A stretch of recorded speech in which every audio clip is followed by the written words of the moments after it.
அழகுக்கு நிறம் ஒரு பொருட்டல்ல என நிரூபித்து மாடலிங் துறையில் சாதனை படைத்த சான் ரேச்சல்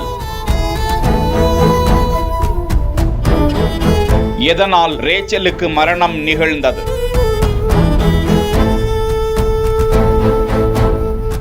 புதுச்சேரி காராமணி குப்பத்தை சேர்ந்த 25 வயதுடைய சான் ரேச்சல் குடும்ப பிரச்சனை காரணமாக கடந்த மாதம் 5ஆம் தேதி விபரீத முடிவெடுத்ததாகவும் புதுச்சேரி அரசு மருத்துவமனையிலும் அங்கிருந்து மேல் சிகிச்சைக்காக தனியார் மருத்துவமனையிலும் அங்கு உடல்நிலை மோசமானதால் புதுச்சேரி ஜிப்மர் மருத்துவமனைக்கும் கொண்டு சென்ற நிலையில் அங்கு சிகிச்சை பலனின்றி ரேச்சல் பரிதாபமாக உயிரிழந்தார் என கூறப்படுகிறது. உருளையன்பேட்டை காவல்துறையினர் சம்பவம் குறித்து வழக்கு பதிவு செய்து அவரது மரணத்திற்கான காரணம் குறித்து விசாரித்து வருகிறார்கள்.